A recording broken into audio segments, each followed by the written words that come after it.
Welcome to the first episode of the Welcome to the first episode of the podcast that we haven't found a name for. We're gonna find one name very cool. It's gonna come up soon. So today it's like the hype is being real about the Endgame. So First, let us introduce ourselves. Yeah. This is Srivardhan Hi. and I am Neil. And you can you can go on. So the hype has been real about the Endgame. So the thing is that now we thought that now we've always wanted to make a podcast. So we thought that the best thing to start it was with the Endgame. Because everyone has been talking about it. It's like the fastest grossing film to reach 2 billion. It's the second one. So we thought that we should start it with that. We have a lot of content to speak about on that. So Contrasting opinions. We have contrasting opinions. We both have different opinions. Yeah. He says that he finds we'll tell them later on. We'll tell them later on. So first we thought to start with Infinity War, how the prequel was. Because I think that was the best prequel to the best finish. That is what I think. Yeah, I totally Infinity War agree with was. you there. Because even like according to me, Infinity War to me till date is one of the best movies ever made. Among the superhero movies, I could go as far as to say that it is the best movie of them all. So you think that Infinity War is actually better in some ways than the other superhero movies? Yeah, like I don't know about the Batman trilogy because I haven't seen all of them yet. I haven't seen a single Look, part. that is completely DC. That is something different. But still, like among all the superhero movies, so see, after I watch Batman, I'll get to know all the because it has a 9.2 and that is good. The acting wise, Christian Bale and Heath Ledger, they were good. They were good apparently. But then, what I think is that because of such a big cast in Infinity War and Avengers as such, because it's always been such a big movie, and Avengers, Age of Ultron, all have been in the top grossing films, so they have something good. Now, apparently there was a meme circling around that I Love You 3000 is something like 3000 running times and 600. And when Tony says to Pepper, like, you're down somewhere at 600, 900, that's for DC. That was the meme that was going around. I don't quite believe it. See, but then if because that's not DC, certified. The DC fan base is not going to agree to that fact. Yes. And the Marvel fan base is going to be like. Yeah, that was the meme that was circling around. But I don't think that it's that true what it But is. like post Batman, the Batman trilogy, all the DC movies are pretty mediocre. The Aquaman, the movie which came out. I haven't seen the Aquaman. People say that it's very good. Maybe, but then it's still like it's not that above mediocre. This is what I'm saying. But now Marvel has set a standard where they have to deliver at every movie which they come out with. I totally agree. So speaking of Infinity War, that was like it was a very good build up. When eventually Thanos, it starts with Thor and. Unfortunately the camera glitched and it just stopped. It's also nervous because I think this is the first podcast, so everything's gonna go wrong. Performance anxiety. Yes. So I was saying that Infinity War started with a good scene, Thanos coming in and taking away the stone from Loki, and apparently killing Loki. Now I can't say that Loki died because he's died so many times and he's come back. But in Endgame, there's no Loki. I think he went away for good. Yes. But then in general, Infinity War was a pretty good movie. Yeah, very. I'd go as far as to say it is an excellent movie. And as Joe Russo said, the start was they wanted to make it very good. And the trailer as well, because the trailer when it came out, it had around 100+ million views, and it was a very good trailer. Everyone was very excited. Yeah, I totally agree. Yeah. So, and it was such a big star cast only because of such a big Chris Evans, Hemsworth, Scarlett Johansson, so many were there. So people were more excited to go and watch the movie, what the movie is. It was not only because of the star cast, but like the relationship people have had with the Marvel movies for all these years. I think it's been running for around 11 years or something like that. So the relationship people have with each character, so that's why for them like it was such a huge deal. But then now, after Endgame came out. It came out within a year, so the hype, it never ended after Infinity War. Everyone was just waiting for Endgame to come. Because people knew that this was there in the pipe, this was just waiting to like come out. It was going to be the biggest movie they've ever made. The revenues that they were going to generate out of Endgame. I'm not surprised at all because it was booked when I went on to book for Endgame. You went to watch it first day? Yes, first day, first show. 8 o'clock in the morning. First show, okay. Yeah. So I went. It went online 3 days ago. So I was 11 o'clock. So I was there. I was refreshing continuously, and then I booked it there. It was so rushed. All the sites had crashed. Paytm and everything. Nothing was there. It was good. But then Infinity War talking about that when Tony goes up there. He's doing the last scene. Yeah. So you're talking about Infinity War, yes. Now, yeah. So when he sucked away the Endgame, Doctor Strange is taken up there. Then Tom Holland, Spider-Man. The entire Guardians of the Galaxy. Yes, everyone. Yeah. And Thor. So the start was very good. I mean, I was always on the edge of the chair to see what's going to happen in Infinity War because I never wanted something. Whenever I didn't go to Infinity War seeing that so many people are going to die. Like, this is going to be the end. I was hoping that, no, as usual, this is going to be a superhero movie where they come out on the top. Superheroes come out on the top. That wasn't the case with me because I knew that they were running out of the contracts and they had just 2 movies left. Okay. So I knew that somehow they had to finish all of them off. Although the ones with only 2 movies left were Iron Man and Captain America, they didn't go away. No. So I don't know, maybe. But then I had already, someone had already told me that people are going to die in this one. But I got the spoiler the very first day. But then coming back to Endgame, what was your expectations and did the movie deliver in general? See, I'd say the movie started with a very, I'd say a very obvious thing. Like, it was known that Captain Marvel is going to come and rescue Tony because he's not going to die in space. That was obvious. Because I know Marvel, she'll come and then she'll bring him down. So that is what happened. And then when Tony was furious about everything, so he was a little shocked. So that was very obvious. And then when it was so sudden that Captain Marvel and all the Avengers, they went to where Thanos was, and then he was killed over there. He said, "I went for the head." One part I hate about Infinity War or just Marvel in general right now is the existence of Captain Marvel. I don't mean to be sexist, but I hate the character. I just hate the actor. We're talking also about this. I think why I wasn't a big fan of the entire movie altogether is the fact that because Captain Marvel was in there. Because I feel like she's just overly powerful. Yes. And it came out on Women's Day also. So that was like a strategy it's a good thing. Not that it's bad. They just want to cultivate views out of this. So, and Captain Marvel was also, if the post-credit scene of Infinity War wouldn't have included Captain Marvel anywhere, the movie wouldn't have grossed 1 billion, I'm sure. Yeah, because I remember when I was in the movie and the post-credit scene actually just showed up on screen, people didn't even know what that meant. No. Because Captain Marvel isn't like a Spider-Man or an Iron Man or a Captain America. She's this, according to me, she's this tier B character which is given a lot of power just to fight against,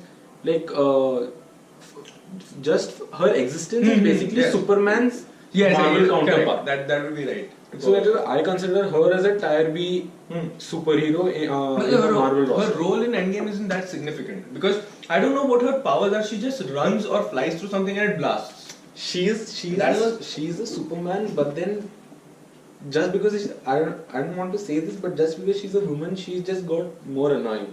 Like how people wrote her. See, there's this dialogue where she says that. You didn't have me. I said you. If Chris Hemsworth would have said that would have been more impactful. Anyone, even if Galactus himself came and said that because you have me, is like poor writing. Is nothing but poor writing. I don't understand why they would write such a line, and it just shows. And it wasn't said. Cocky. It wasn't said that beautifully. I mean, there's a way to say. If you want to be cocky in something, then you need to be like that. You need to punch it. It should be right through the gut, like, you didn't have me, that is why. But that was very subtle. I didn't like that line very much coming from her. I didn't like that line, first of all, because I just generally hate Captain Marvel and the actress. Movie, right? I haven't. No, I'm not going to. Yeah. Those are that's a 2-hour. Yeah, I'm not going to watch that. And apparently that has the secret how he loses his eye. Like anybody cares. Yeah. Like anybody cares about Captain Marvel. So anyways, what I was talking about was Endgame, the start. That Captain Marvel I just didn't like her presence in general because she was so cocky and she was. But then in the end, she gets whacked by Thanos himself. Yes. The thing was that when Captain Marvel first she got hit, the second time when he punched him, she was standing right there. Like, I mean, okay, it's only because she's there and nothing can happen to her. That is why she's been given the role that anyone who hits her, nothing's gonna happen. It's like that. Her punch is like, so everyone will fall down. That's just an explanation for, I think, poor writing is what I believe, because Captain Marvel doesn't add anything else to the movie other than just being that savior in the end who's going to just save you from everything. See, so that's what. First half for me was a drag. How was it for you? It was a little slow. I mean, I wasn't understanding quite what is going to happen when he beheaded Thanos. I was like, how are they going to place the movie ahead now? Because then when Ant-Man came in, he came out and everything, he started discussing Tony, he wasn't ready for the time travel thing and everything, and then he came on board. So it was a pretty slow movie. They dragged it a little too much, I'd say. And 3 hours, 2 minutes, the actual crux of the movie was just the second half. Yeah, totally agree with you. Only that, because that was very interesting. What I was expecting, it delivered everything what he had to in the second half, but not in the first half, I'd say. Because the worst thing I was thinking, I was talking to someone, he said that the worst thing would be when they beheaded and they said that the movie ends. That would have been the best end, right? Hey, that would have been like everyone would have been just the Marvel people just finessing everyone out of 600-700 rupees. True genius, I'd say. It would be like the next. Whereas the opening was 100 mil. The opening was 100 mil. You see, every theater, the first day collection. It was more than that. It was 700. I'd say the opening shows, because it was released worldwide, and the premiere, it was like 26th. It was in India, and 25th I saw stories from London, and everyone would go and watch that. The premiere show. Yes, the premiere show. So everything was done pretty much. So I'd say that because the stats say that it's around 700-800 mil, and 3 days was 1 billion. It's the hype that was created, that's why people just went to watch the movie. But then I found Thor very he was a burden to the Avengers this time. Though he was a funny character in the movie, but he didn't actually contribute anything. Because you see, when the fight scene comes, when the big three of the Marvel, they go and fight Thanos, because Thor got his ass beaten. He didn't do anything. But I didn't feel. And his dialogue from the Infinity War, he didn't fight me twice. But then I didn't feel like Thor was a burden to the Avengers, because he fought like a normal Thor would. Yeah, but I'm a Thor fan. But the first movie which I watched, superhero movie, was Thor fan or a Chris Hemsworth fan? Thor. And Chris Hemsworth also I watched. Chris Hemsworth later. First was Thor.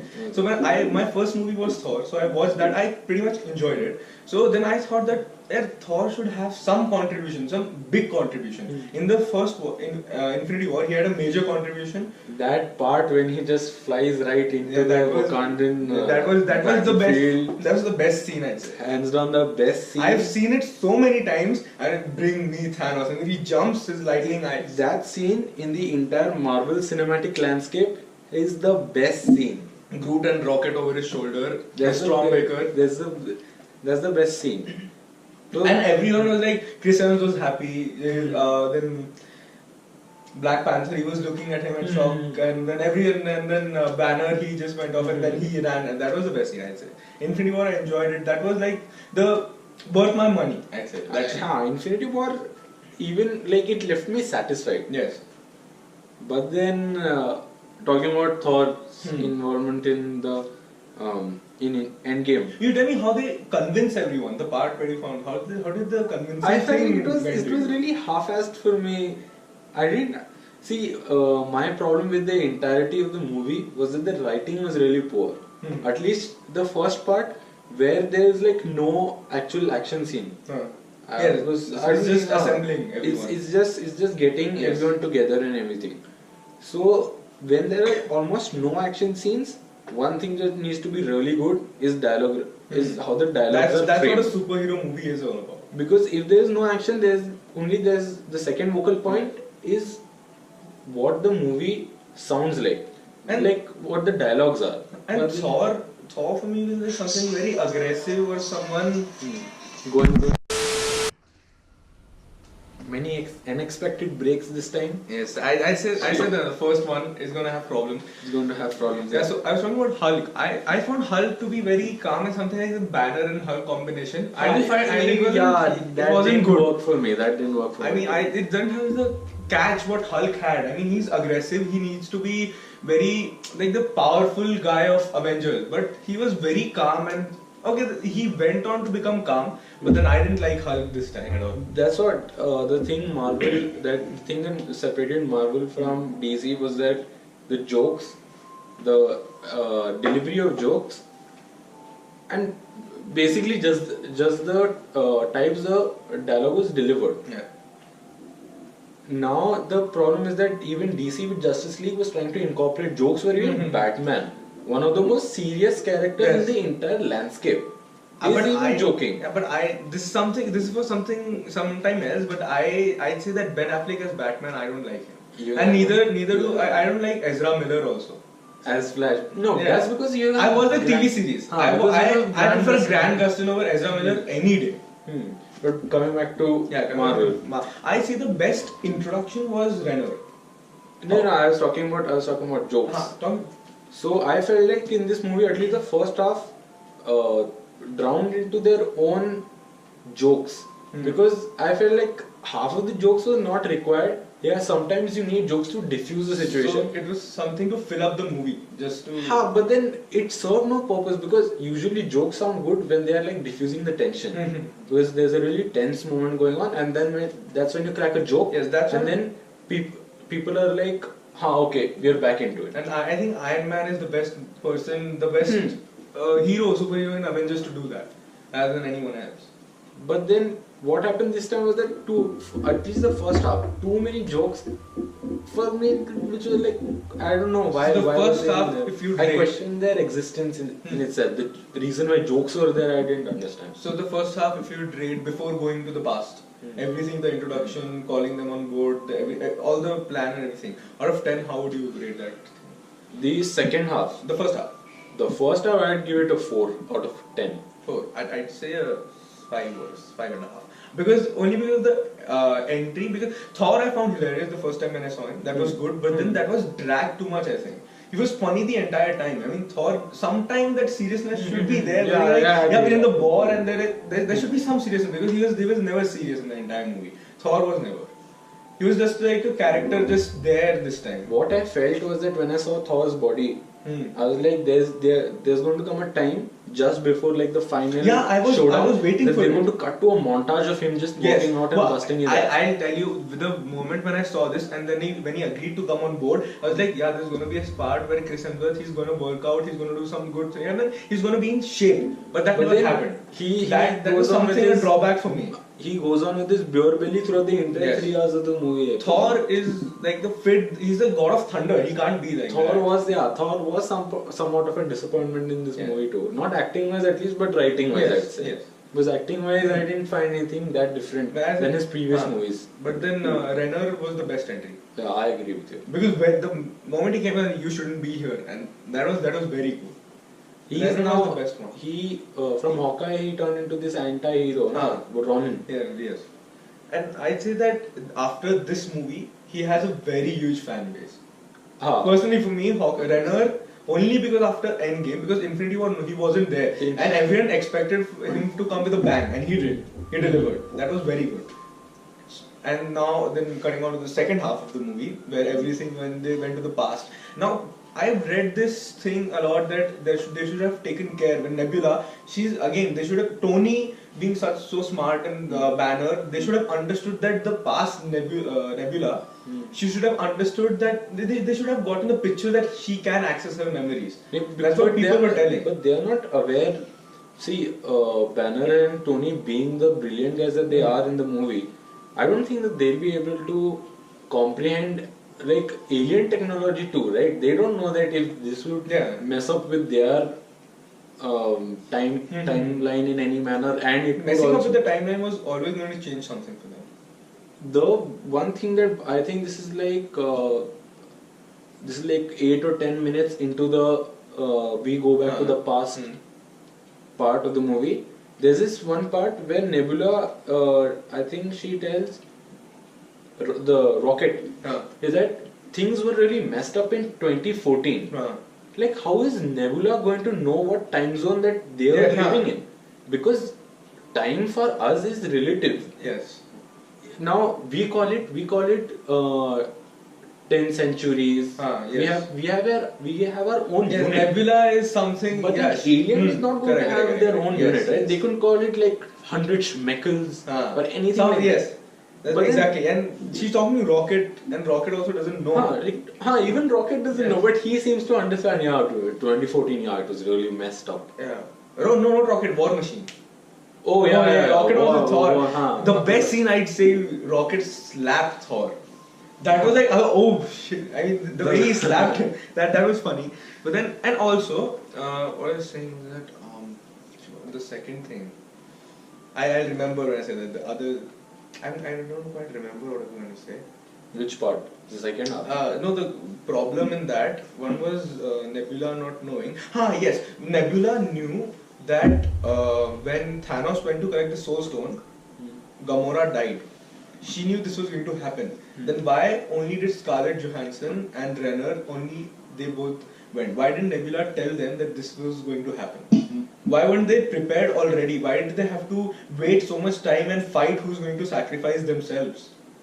Because although Nebula wasn't a part, because I don't think like Nebula wasn't a part of that team. See, Nebula in Infinity War, only Tony and Nebula they're on the planet Titan, where everyone else dies. And Nebula knew that Gamora went on Boromir with Thanos, and he came back with the Soul Stone, but Gamora didn't. And then Thanos accepted that he killed Gamora in the movie, and that's why Star-Lord he fucked up. Basically, everyone was like, "Iske karan movie." So Gamora, she knew that Gamora died. Nebula knew that Gamora died. Then why didn't she tell? Why didn't she inform them with the fact that what was going to happen on Vormir? How they were going to get the Soul Stone? Yeah, that was questionable. But then if you say that everything was going to come in, then how would the movie be made? Because Joe Russo and Anthony Russo, they had only one answer for everything.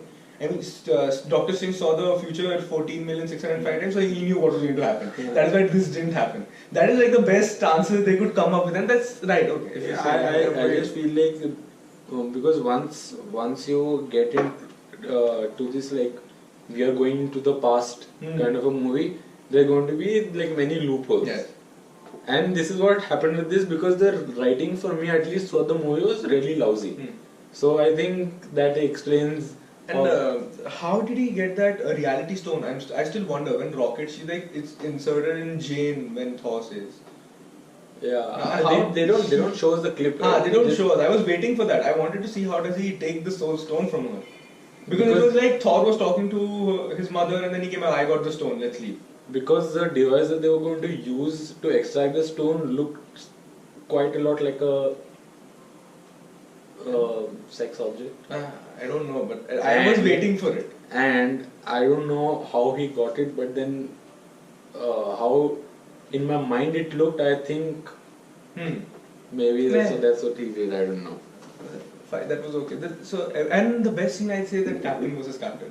That was a good scene. The Captain America team side was the best, where Captain, Iron Man and Ant-Man were there together. I'd say that they should have divided the team, because a strong side was completely on one planet, on Earth itself.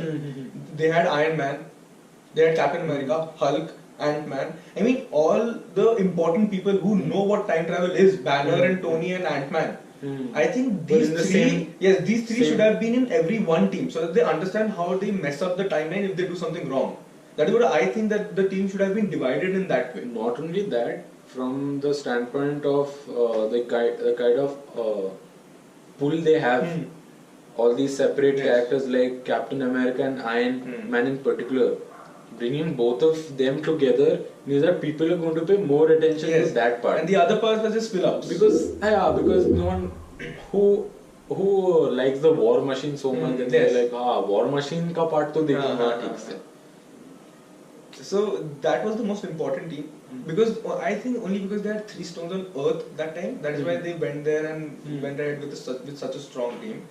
And then again that Hulk comes in, no stairs and something, that scene. That was also like a lame scene, I'd say. They just wanted to extend it. They wanted to make the movie a little better. I think they did that only because in order to give Captain America the emotional part. Like he sees his love of his life, and then he wants, when he goes back at the end, he wants to spend the life. I think only because of that reason, they wanted an emotional appeal. That's why they wanted him to go to the past.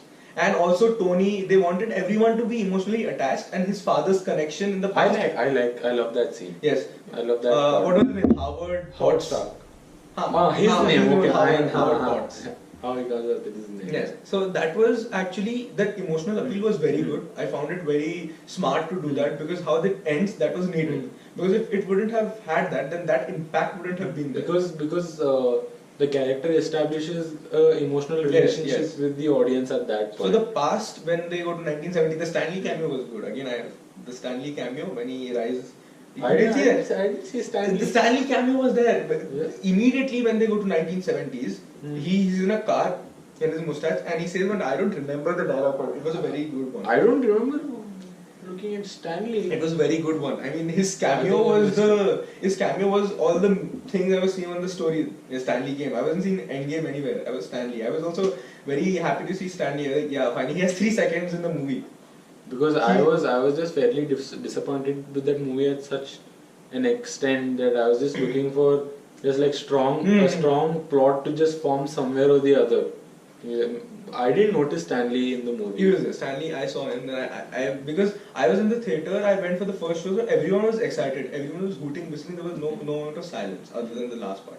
So yeah, when he goes there, that part was very good. We see Jarvis for the first time in the movie. Yeah. So that is good. Then they come back, and then when the movie starts, and then the decision of who's going to snap it, that was also, I think, that I wanted Thor to do that. I really wanted, because I wanted some contribution from Thor, some at least. We had no contribution. Movie में कुछ तो नहीं किया ये तो कर दे. I was rooting for Thor. I was like, come on, man, yeah, do it. Yeah, you can do it. But then Hulk did that. And apparently, I think Thor is stronger than Hulk.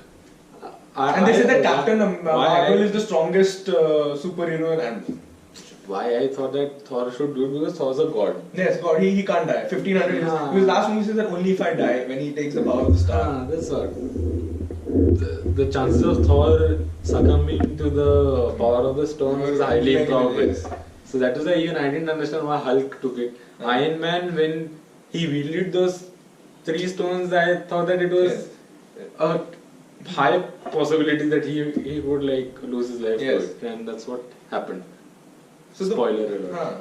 If someone's not watched the movie, I think everyone would have watched it. Yes. Just ruined the movie for someone who's not watched. Just don't watch it. It's been 3 weeks already. Yeah, 14 days. 11 days. 26th it came out. So 6 and 6, 12, 13. Okay, a week and almost, a half. Yes, a week and a half. So we just put this clip before the podcast started. Don't spoiler alert. Or the title of the movie could be that. We got this right, yeah. Yes, but then the war scene when everyone came, that Sam and the captain is there. Sam, when he says that, here's the voice. That was very good for me. When that moment was like, I think it might be like how much, like 15 minutes? 20, 25, I guess. It was long. The war scene was long. That was the best 25 minutes of the entire movie. Yes, that was very good.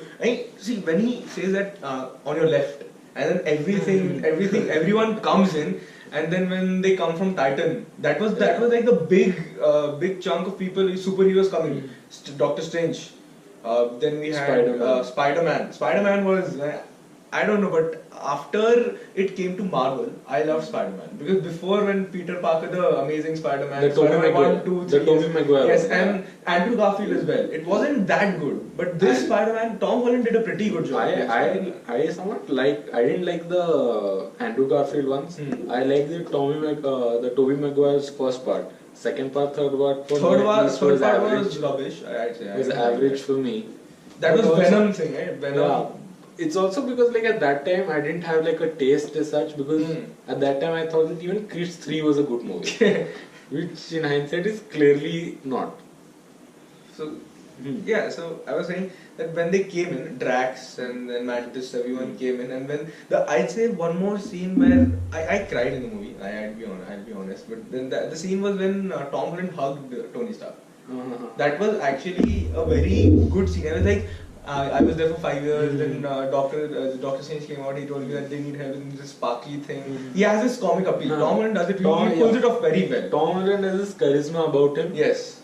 That was very good, and then he hugs him, so this is also good. And that dialogue with activate killing something like that was also cool. Like I can activate autokill. I can handle it. I can no, I can't. Then and that was also a good one where how Black Panther he was the first one to come out. He walked there, and when Clint had that gauntlet which Iron Man made for the stones, and he was running, and then he says that Clint, give it to me. The way how Clint and Black Panther met. You remember Civil War on the airport where Tony went to stop Captain America? Yeah. That is where they met, Clint and Black Panther. So they had a fighting scene when they first met. This is the second time they met, and the bond which everyone had in that scene, all the Avengers, and he's like, is this everyone? So Wong says that, do you want... But he says that, do you need more or something like that? Yeah. But isn't this enough? Something he says that was also a good scene. And Doctor Strange, I always liked Doctor Strange. He was like the most composed, and the fighting scene from Thanos and Infinity War, the scene with Doctor Strange and Thanos, that was also pretty good. Still, action like the battle, the fight sequences.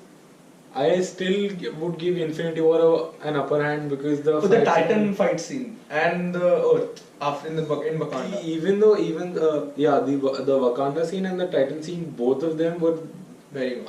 In my opinion, were better than the ones in Endgame. Except the part where it had the hammer. That was I'd say the best movie. If anyone doesn't want to watch the movie, that is I think the only reason why one should watch the movie. Because when Thor is about to die, I mean, kuch to kiya hai, and do something. He's not doing anything, he's dying also. Yeah. And then Cap, I remembered it from there where Age of Ultron, he had a little move it, yeah. But if he could move it, then he could have picked it up. There's in the comic book, it says that only because Captain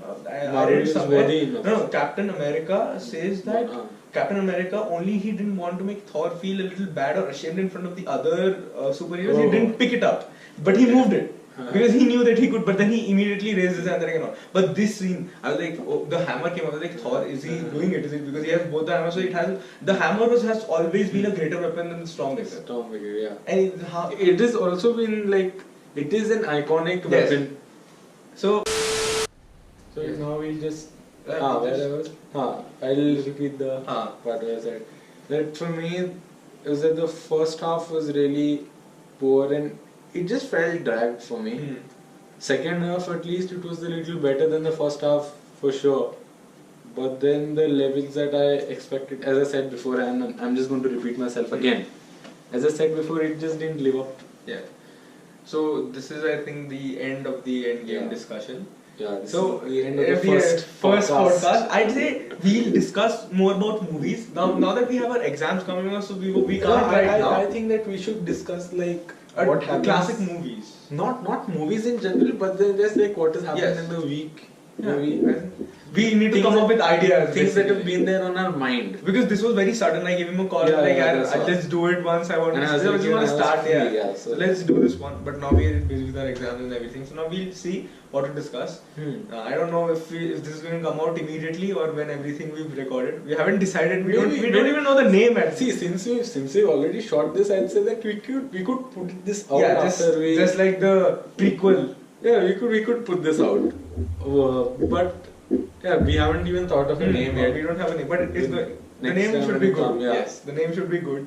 That is what matters. And then we'll put that over here. Yes, that will be the backdrop the next below time. The SVD, of course. Yeah, not covering it. I think that's all. That's it. That's all for podcast number 1. Podcast 1. That's what we're going to call it now. Yeah, podcast number 1. Yeah. That's okay. It. Yes. Bye. Sign off.